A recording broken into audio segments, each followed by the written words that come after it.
Hi, it's Tara.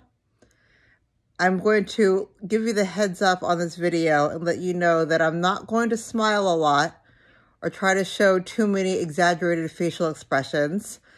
And I'll get into it more in a minute, but the reason is that I met with a physical therapist through the Facial Nerve Center at Boston's Mass Sinai Hospital today. And one of the things that she recommended was that when you have a lot of exaggerated facial expressions or you have a big smile, which I tend to be somebody who, when I talk, can be very animated and smiley, that it could actually kind of exacerbate the synkinesis situation. So for that reason, as I'm talking to you, I'm not going to be my what I consider to be my usual self, which is somebody who smiles a lot and likes to kind of, express myself through my face. So anyway, I just wanted to give you the heads up about that. But I wanted to do a quick video to let you know about my visit, or my virtual visit, with the physical therapist. And also just kind of use this as a personal therapy session for myself, though I know I don't have a therapist on the other end of this camera, but I do know that I only have a few followers to this YouTube channel, which is fine. I'm definitely not doing this looking to become a YouTube superstar. I'm really just doing it because I know that if you subscribe to my channel, you're probably going through the same thing that I am, or in some stage of Bell's palsy or Lyme's disease related facial palsy, or oh gosh, Hunter or something. There's another facial palsy syndrome out there. And I don't know, maybe watching these videos makes you feel a little bit less alone, because I definitely will say that this condition can make you feel very alone, as I'm sure you know if you're going through it. So anyway, so I had the physical therapist visit. It went really well.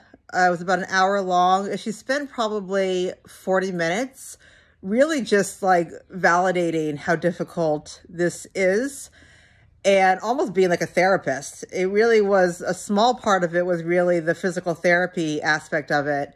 And I think I probably actually needed what she provided in this meeting. And she probably knew that I needed it because she, I guess, has been doing this for 20 years.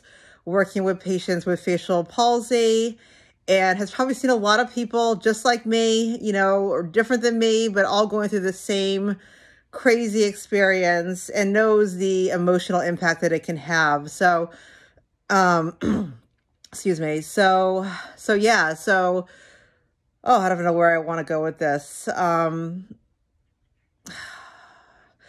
She definitely reminded me that and not outwardly, but I processed it this way, that I still have probably been very much in denial about what's going on. It's probably just my personality. I tend to not want to deal with hard things that have to do with me.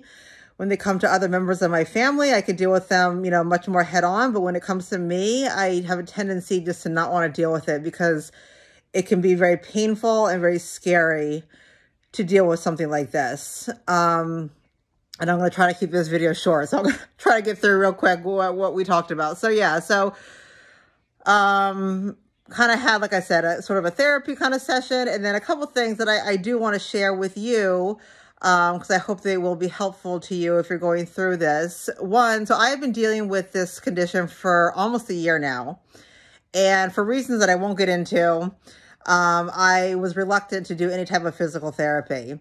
And I wish now that I had done this earlier. Not necessarily because I think it's going to be a magic bullet and cure me. I do think it's going to help. So that should be reason enough. But also just because I am taking an actionable step to try and deal with this condition, as opposed to just kind of avoiding it. And I think there's a lot of power in that and a lot of benefit in that, just mentally and emotionally, which I don't think I fully allowed myself to recognize. So I would say that if you are dealing with facial paralysis, And if you have the resources that are available to you to get, professional assistance, do it. I think most people do recover from this condition relatively quickly and with very little side effects. So I don't want this, this video to scare anybody. I think I am on the more severe side of, and, the longer term kind of recovery prognosis. However, I think that it's always beneficial when you're going through something like this to be very cognizant of your mental health. And I think part of mental health is facing challenges head on. And I will acknowledge that I probably didn't do the best job of that in this situation. So that's one thing that I would say. And then just as far as like so one thing that she also told me to kind of explaining the synkinesis and how it works, which I know I've tried to explain it in past videos, but I don't think I did the best job of it because I don't think I fully understood it myself. So she had a photo, not a photo, like a medical image of a face, and it showed basically this nerve. So there's a nerve that goes from your brain and it opens up from your spinal cord or something, I want to say. Anyway, from the back of your brainstem. And the nerve, it's a single nerve, and it goes down below your ear. And then once it reaches this area behind your ear, the nerve branches out. And I think you have maybe 4 different primary nerves that go into your face. So naturally there's one that goes up here, there's one that goes to your eye, the one that goes to your cheek and kind of your nose area, and then another one that kind of goes to your mouth, if I'm not mistaken. And usually it's just one direct path to all these different places. But when you have nerve damage, and basically, yeah, the nerve is damaged, and when it remaps itself, it will remap to the right place. However, it will also tend to want to branch off and go to different places. So for example, the nerve that goes to my mouth, it is going to my mouth, but it's also going up to my eye, which is the reason, like when I'm talking or when I smile, my eye wants to respond, or when I close my eye, my mouth wants to move. It's because now there's just this remapping where these nerves are connected where they shouldn't be. And that is what the synkinesis is.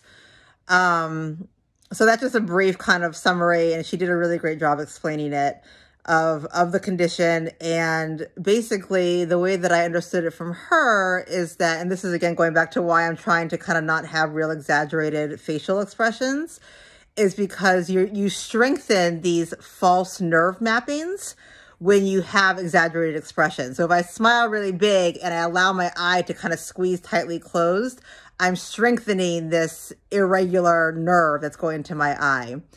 So one of the things that she was recommending is to try your best to kind of keep your expressions more subdued as much as you can.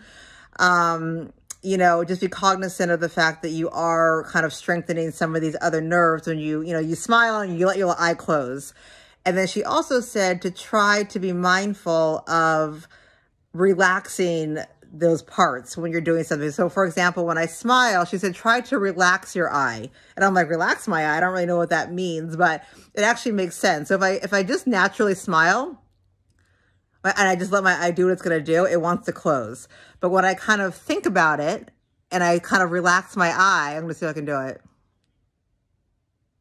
I think I can almost feel it. My eye is not wanting to close as much. So she said, as much as you can be mindful of that and practice that, it's going to help lessen the effects of the synkinesis. And then another thing that she recommended, and she's going to give me multiple facial exercises to do. So as I get those and I continue to see her, I'll share those with you. But one of them, the first one, she said one of the biggest nerves that gets impacted is this cheek area. This kind of like, where kind of like a blush line would be. So she recommended, if you can, a couple times a day, maybe 12 rounds. Sorry for doing this, but you basically stick your other hand, your thumb, into your mouth, and you use these 2 fingers, and you kind of push your thumb into your cheek at the same time, pulling down with these 2 fingers. So, sorry. Yeah, if that makes sense. Anyway, so she said that, and the first time I did that, it was really almost painful because I've never done it before. And you just realize how tight that muscle is. It's almost like when you have like a sore muscle and the first time you start to massage it, it's like, oh, really painful. And then the more and more you massage it, the less pain you feel and the more relaxed it feels. So the more I did that, the more it just felt more and more relaxed. And I could actually just feel a relaxing in my face, which felt nice because my face, that cheek is always very tense and tight. So that was the first exercise that she wants me to do. And I will continue to do that. And then, like I said, as she gives me more facial exercises to do, I will share them with you. So anyway, again, I just wanted to give an update and just say that I be honest here and just say that today was a hard day for me. Having that appointment, you would think that it would be like really optimistic and positive. And I think ultimately it will be. But it was also just another reminder of the really deep pain and trauma that I probably feel associated to this event. So I just wanted to share that. I hope this video was helpful, and that's it. And also I wanted to mention that if anyone has been leaving me, I've only gotten a few, and I appreciate that. I know some people have put a few comments with some of my videos, and as of right now, I haven't responded to them. And it's not because I don't appreciate getting them or anything like that. I don't know. I'm just not there right now with kind of engaging in that way. It feels safer to me to have this be kind of a one-way interaction. So I just wanted to mention that and just know that I did get them. And yeah, I hope I'm not trying to be rude or anything like that.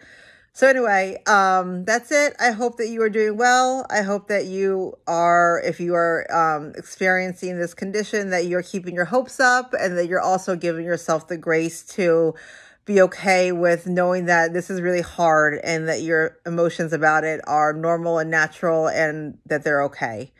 All right. Thanks. Have a good day.